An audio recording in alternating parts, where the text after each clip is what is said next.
I was thinking about the demand side of this equation. For too long, we consumers have asked for the most product at the lowest prices, which moved businesses to a race to the bottom to cut costs, which of course leads to finding cheaper labor, cheaper inputs, etc., and reward shareholders, brackets, which is anyone who has an employer-sponsored plan, brackets, with dividends, buybacks, and capital appreciation. I guess I bring this up because the farm will not employ a different accounting system until we individually, as consumers, are willing to make choices that reward permaculture ethics.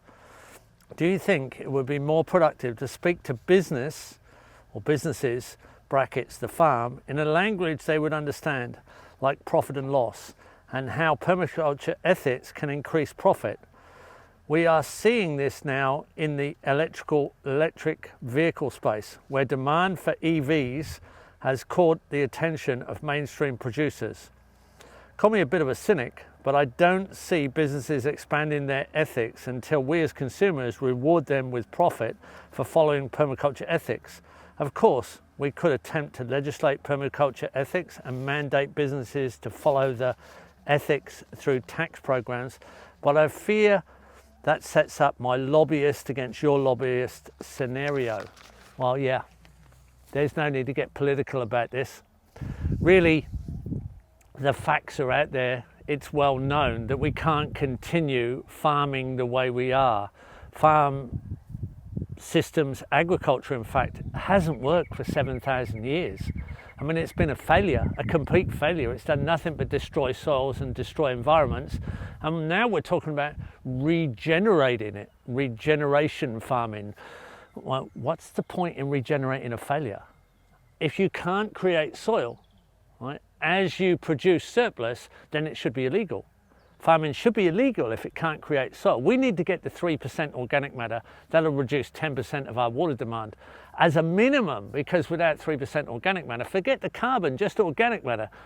Ecosystems can't function unless they have a certain amount of organic matter. If you get to 6 to 8%, you can probably drop 50% of your water demand. At 10 to 15%, 75% of your water demand drops off. That's enormous savings, but it's permanent as well. It goes on indefinitely if you do this right. The best farms in the world on an industrial scale in Europe are 1.5% organic matter. They're not even halfway there.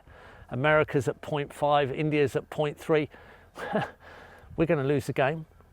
Food, famine, all these things are going to become an obvious scenario that's going to approach us very quickly. As our population increases, as our demand increases, we've got to change the whole paradigm about how we produce our food and produce an ecosystem abundance at the same time. We're out of scale, we're out of size, we're super simplistic. We've got to just change systems. We've got to allow people to settle in a way that they can manage their own supply lines, like these new settlers on Zaytuna Farm. We've got to do it in an appropriate way. We've got to show these examples. And we, the voters, have to write, it's our fault. We vote these politicians in. We need someone standing on real platforms about real facts, not these pretend scenarios where science, the latest religion that's going to solve all the world's problems and seemingly recreate creation, is going to be the answer. It's not the answer. It's still going downhill fast. The basic resource is soil, and soil needs to be alive. Right? There's more life in the soil than there is above the soil.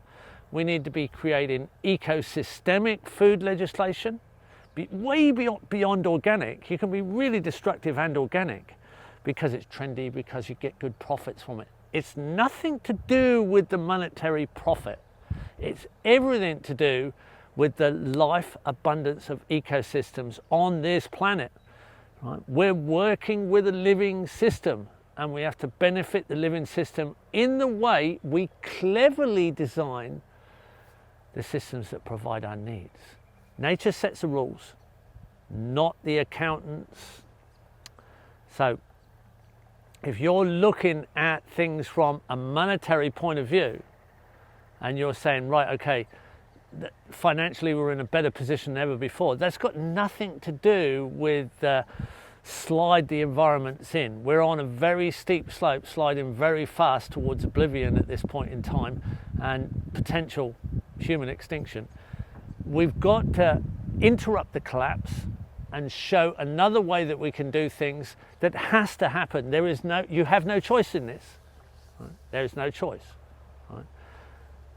Unless we turn things around quite quickly now, it's best to concentrate on the smaller achievable sizes, stop all this out of scale nonsense that can't possibly be a sustainable system with positive outcomes. And if you're talking profit, you're talking profit in living systems, not in money. Right? The money system is not accounting for the right end result.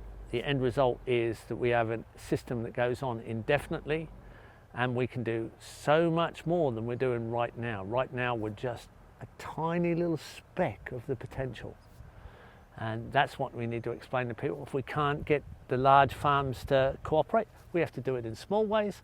We have to do it in ways that we can show the abundance that then can be redesigned throughout populations.